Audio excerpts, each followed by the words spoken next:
Dr. Chris at Chiropractic. We're back with another Fitness Friday video for you today. Today we're talking about why you always get back pain right here, okay? If you have this issue, a lot of us do, it's not that mysterious for most people. We can usually figure out why you're getting it. One main reason we see for many people getting this back pain right across here, this really tight area that wraps around in the front of our hips like this, is what we call lower cross posture, or gut out, butt out, okay? If you have lower cross syndrome, what we're dealing with typically is a cross pattern movement here, where basically we have tight hip flexors, tight low back muscles. They hurt, they ache, they get sore. And then usually we have another leg of our cross that's weak. We have weak abdominal muscles, we have weak glute muscles, okay? So a lot of times people in this position, they're gonna look like they're having back pain, and they move like they have back pain because they have back pain, okay? If we can do something to stretch and relax the tight muscles while we strengthen the weak muscles, we can actually pull ourselves into a more neutral position that's more comfortable, takes pressure off of our lower back in the joints so they're not compressing and bumping into the nerves. And actually, most of us didn't have low back pain when we had good strong abs and good glute muscles when we were younger, okay? But for a lot of us, guys and women included, we get out in this position. Sometimes for women, it's something that happens after pregnancy. For guys, a lot of times it comes when we gain a little bit of weight up front, that belly goes forward, backside goes backwards, we get weaker and weaker over time, that backside just goes flat, we don't have it anymore. So we want to get ourselves back into feeling no pain, feeling like we can move well. We got two main stretches and strengthening movements to get this rid of. We want to stretch out these two muscles and we want to strengthen these. Let's go to the floor to figure out how. All right, guys, so first of all, we're going to talk about how we can figure out if these muscles are too tight up front and stretch them out with something we call Thomas test, okay? Sometimes we do this one laying off the edge of a bed or a bench, but we can usually start out with the floor to at least get ourselves to neutral. So what you want to do, only little piece of equipment we need is a hand towel or a t-shirt folded up under our back so it makes a little strip like this, okay? What I want to see is my back arched here, or am I holding it flat to the floor? If I'm holding myself flat in neutral position with my legs bent like this, I shouldn't be able to take that towel away from myself, okay? If I try to extend my legs out, and if my back arches and that towel comes out, that means we're definitely too tight here. So a great way to make sure that we stretch our hip flexors out without actually arching our back is to go ahead and pull both knees into our chest. Make sure we are flat in this position. Can't take that towel away from us. You can have a workout partner try to steal that from your family member, okay?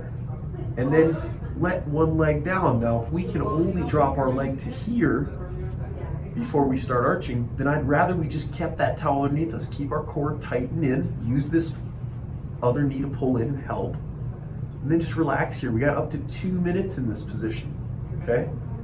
Eventually, we should notice that we relax out fairly well here, okay? If you spend more than 2 minutes in that position and you're not down to the floor yet, that's okay. Move on. You'll come back to it another day and we'll gradually get more flexible, okay? But we don't want to be walking like a cowboy for the rest of the day because we got too stretched out in one instance and we pulled our groin, okay? So up to 2 minutes in this position till that leg can go flat to the floor without that towel coming back out. Repeat with the other leg up to 2 more minutes until you feel really good with that movement, okay? We got our hip flexors stretched out now. We can roll over to our stomach. We can get into a child pose. We're gonna go ahead and sit our backside down to our heels and stretch straight forward as far as we can, letting our chest fall down. We should feel a nice opening, relieving stretch in our lower back, okay? We just want to stretch this out, hold up to 2 minutes with nice deep breathing until there's just no tension left in your back anymore. We can come back up. Now that we have our hip flexors and our low back muscles stretched out, now we can get to some strengthening. So let's go back to our back for a second. We're gonna go ahead and lay on that towel we had earlier. We're gonna make sure that we do some exercises to strengthen our abs now, okay? So we want to strengthen our core, flatten that down to the floor. Once you've gotten your hip flexors to the point where you can actually lower them down with the help of holding your knee in, well, now we want to see if we can do that with our abs, with our core muscles. Can we hold this position and lower a leg all the way down without that low back arching? Then come back up. You can do the same on the other side. The advanced movement, if we've really built a lot of strength already, we'll be lowering both at the same time. But don't do that one if we still have some pain going on, okay? Not quite ready for that one yet. We go ahead and do 3 or up to 3 sets of 10 reps of this one, okay? Call this a dead bug series. It's really great for tightening up those abs and keeping your low back in neutral. Exercise number 2 for the glutes now. We're gonna go ahead and do a pelvic bridge. See a lot of people doing these with less than perfect form, and that's why they're not getting results. So if we're starting with our back arched, and we're arching up into the air, leading with our bellies, you're not gonna get the same benefit out of these. You're not gonna strengthen up those glutes. You're gonna actually probably feel pressure in your lower back and make your pain worse. What we wanna do every single rep is pull our core in tight, hold that towel to the floor first. Now while holding this tight, squeeze our backside muscles up into the air until we create a straight core all the way down to our knee, up to our core. Come back down, reposition. Lift again, squeeze. Again, we can work our way up to 3 sets of 10 reps.